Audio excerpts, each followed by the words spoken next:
Hi everyone, this is Jason from Metal Flesh. Today I am going to rank the entire Gravedigger discography from getting the beam tier all the way up to from here to eternity tier. Loads of albums to go through. Big discography, as you can see. Let's kick things off with 1984 Heavy Metal Breakdown. It's a rough, hungry, highly energetic debut album that is full of old school heavy metal spirit. The riffs are direct, the choruses are raw but memorable. The entire album has an unmistakable 80s underground charm. It hasn't yet picked the sound of the Gravedigger, but you can actually hear the direction the band is going into. It's a really good, straightforward album, less epic than what's gonna follow, but a really strong start. Highlights will be Heavy Metal Breakdown and Back from the War. For me, this is a solid B tier release. The following year, we see the release of Witch Hunter. It's a stronger, more confident follow-up than the previous album. We've got sharper songwriting, but it still keeps this raw heavy metal energy. The band sounds tighter, the choruses hit harder, there is more identity in the riffing and the vocal phasing. Although it is more focused than Heavy Metal Breakdown, less raw, I still listen to Heavy Metal Breakdown slightly more. And do we actually need another Alice Cooper cover of Billion Dollar Babies? Not really. Highlights for me will be Witch Hunter and Love is a Game. For me, this is another solid B tier release. 1986, we see War Games. This one's a very underrated record that brings more aggression, darker themes, and stronger songwriting. There is still a rough edge 80s production, but the band begins to sound heavier and more serious. The title track and several others are like deeper cuts that shows the band is growing beyond the simple heavy metal anthems. Comparing this to Witch Hunter, is darker, more forceful. Stronger sense of atmosphere and purpose. It took me a while to get into this one, but it's still like an amazing album. Highlights will be Fire in Your Eyes and Love is Breaking My Heart. For me, this is another solid B tier release. I'm just gonna put it in front of Heavy Metal Breakdown. Oh dear. 1987. Stronger Than Ever. This one was released as a Digger album.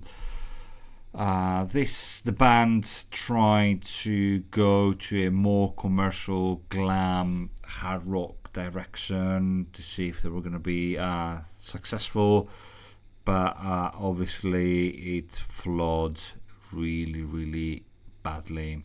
It's not a terrible record in its own terms, but comparing it to the Gravedigger band, this is a really bad record. It has got some decent places in songs, but the overall result lacks.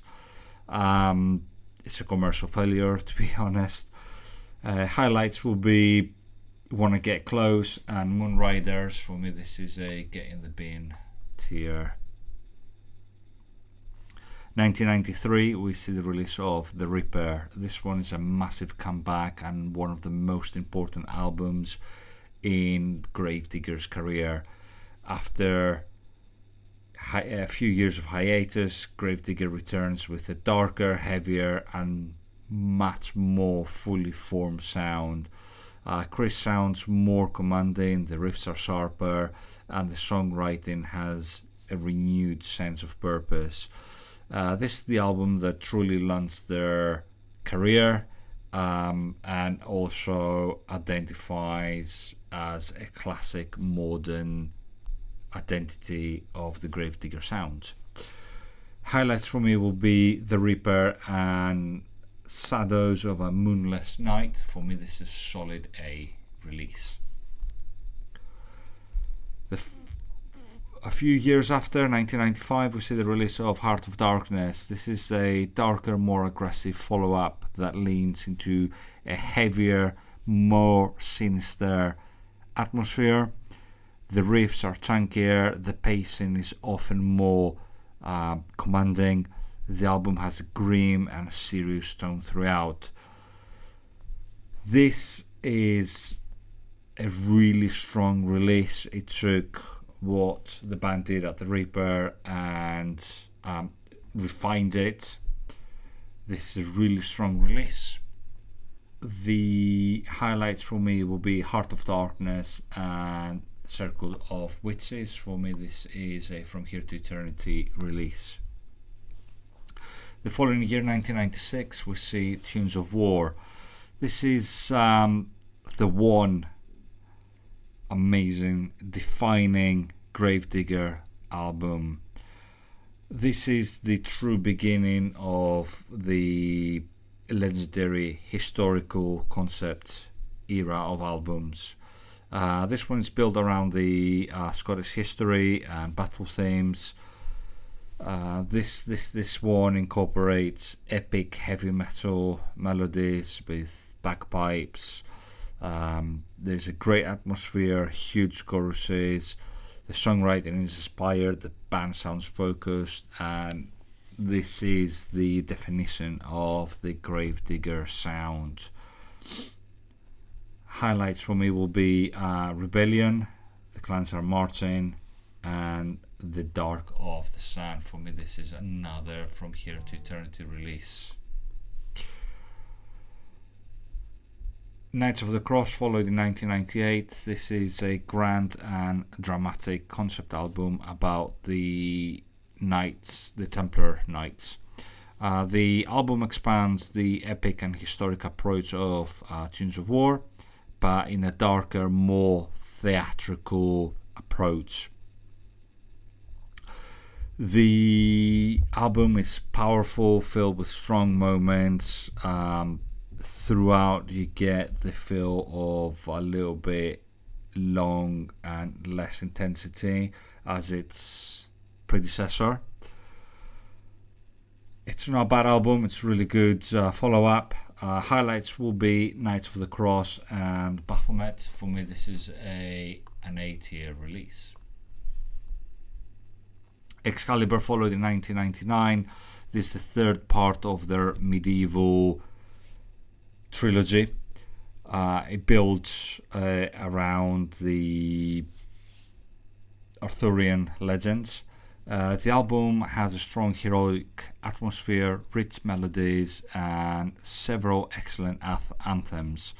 While perhaps it lacks in a sheer impact of Tunes of War, it remains one of the most significant expressions of their late 90s identity. It's more melodic and mythical than Knights of the Cross, slightly less heavy but very effective. The highlights will be Excalibur and Morgan Le Fay. For me, this is another solid A-tier release. 2001, we see the release of the Gravedigger album. I remember when this first came out, and everybody was crazy about it. It's a loose concept album. It builds around darkness, death, and horror imagery. Musically, it is heavier and gloomier, with a colder atmosphere than the historical trilogy. The riffs are strong and the band sounds confident. throughout the songs. Not quite as iconic as the previous 3 releases. Here the band has incorporated quite a lot of keyboards as well, which is a good addition. Highlights will be Son of Evil and The House. For me, this is another A-tier release. 2003, we see the release of Rheingold. This one is another concept album inspired by the Ring of Nibelung saga and the German mythology. This is one of the best examples of Gravediggers' ability to combine epic songwriting with muscular riffing and memorable choruses. The atmosphere is rich and the album feels grand. For me, this one is the most symphonic Gravedigger has sounded. I'm not a big fan of this album. Highlights will be Valhalla and Twilight of the Gods. It's not a bad album, but I just don't listen to it as much. I'm just gonna put it on a B tier. The Last Supper came in 2005. This one is a dark and dramatic concept album centered around religious themes and betrayal. The tone is serious and occasionally brooding, with a strong sense of atmosphere. The songwriting is solid and often powerful. Throughout the album, you can feel a little less explosive than some of their earlier releases. It's the songwriting is mature, a few skippable songs. This one is less heroic than Rheingold, but a darker, more focused mood. Highlights will be Crucified and The Last Supper. For me, this is another solid B tier release. I'm just going to put it right there. Liberty or Death saw the release in 2007. This one is a direct, energetic power metal record with historical themes, forceful riffing, and several big choruses. The band sounds sharper here, and there is a welcome sense of urgency in their performances. However, while the songs are strong and hit hard, the album feels a bit uneven. A few tracks that can be classed as filler songs. Not a lot of standout moments. Highlights will be Liberty or Death and March of the Innocent. For me, this is like a D tier album. 2009, we see the release of Ballads of a Hangman. For a while, I thought it was a album filled with ballads, but clearly not. This one is a very enjoyable and often underrated album. It mixes some of the classic Gravedigger formulas with a slightly more modern edge. The songwriting is tighter than Liberty or Death. There's a strong balance between heavy riffing and catchy choruses. It may not be as iconic as the late 90s, but it feels fresh. The highlights for me will be Sorrow of the Dead and Hell of Dissolution. For me, this is a solid B release. I'm just going to put it right there. 2010, The Clans Will Rise Again. A return to the Scottish historical themes that made Tunes of War legendary. But with a more modern production and slightly broader melodic approach. The concept gives the album a built-in sense of identity, and there are several strong songs and some really good moments.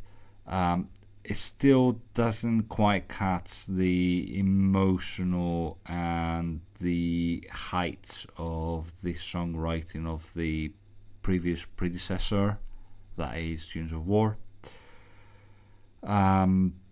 when you listen to this album, it just leaves you with a nostalgia about Tunes of War and the territory that it created.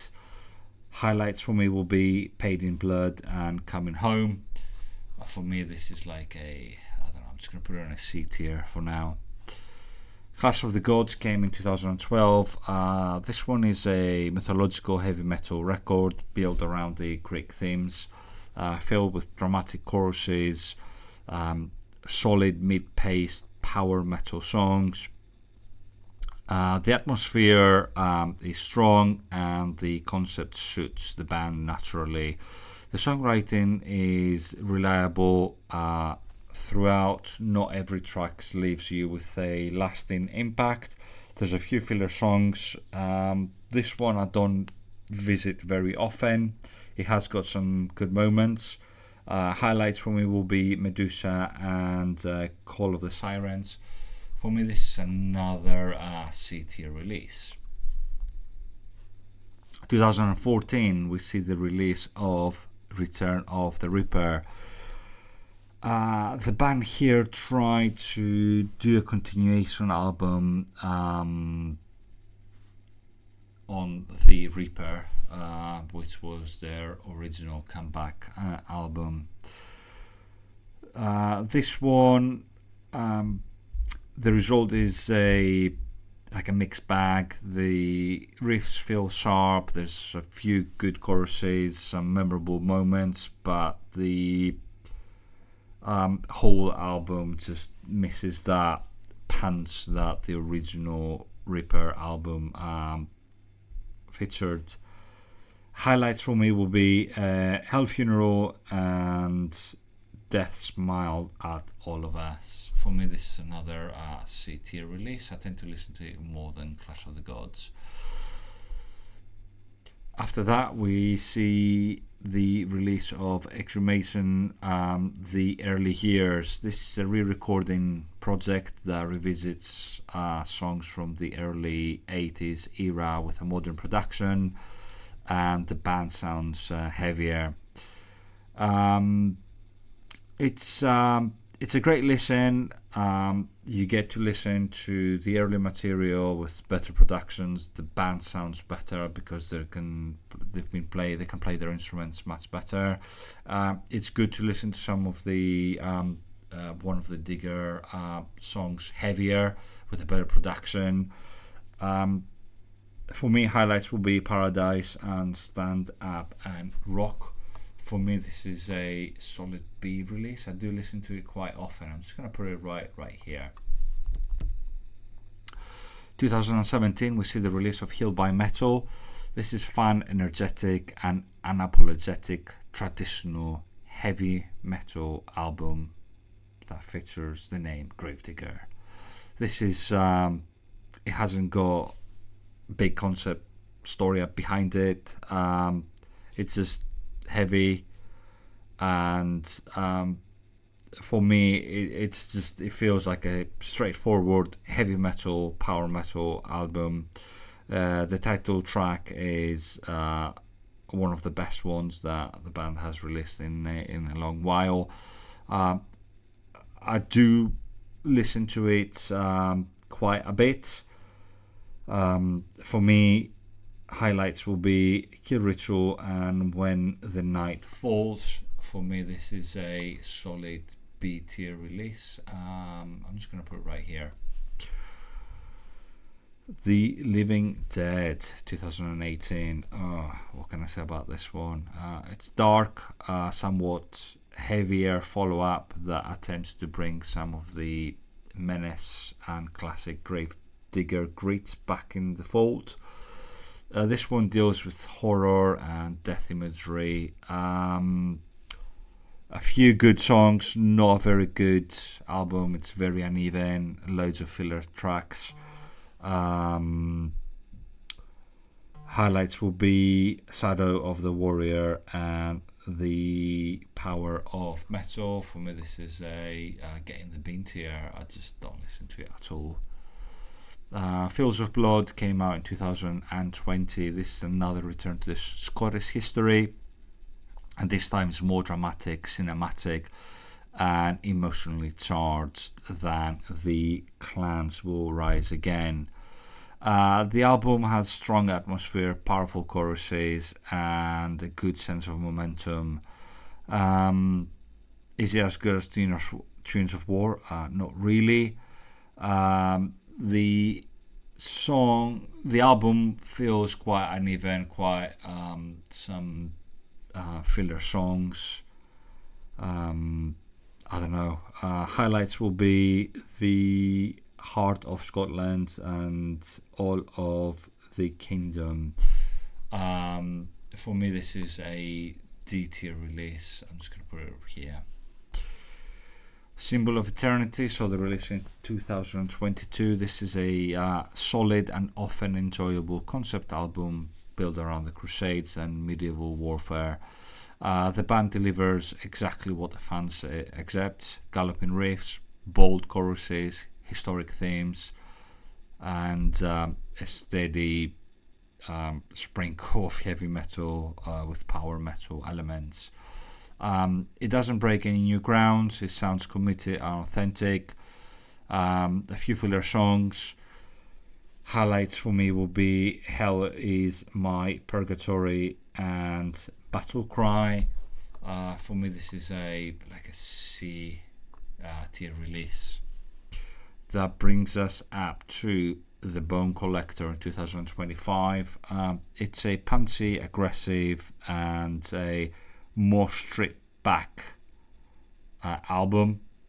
It leans hard into classic heavy metal. There's a lot of energy in the album. The band sounds more direct, and there's a welcome sense of grit in the riffing. It may not reinvent the wheel, but the songs are more focused. There's a sharp execution, and it kind of brings back this old school Gravedigger sound. Comparing this to the previous album, Symbol of Eternity, this one's less theatrical, but it's more raw, energetic, and straight to the point. For me, the highlights will be The Devil's Serenade and Kingdom of Skulls. For me, this is a solid B tier release.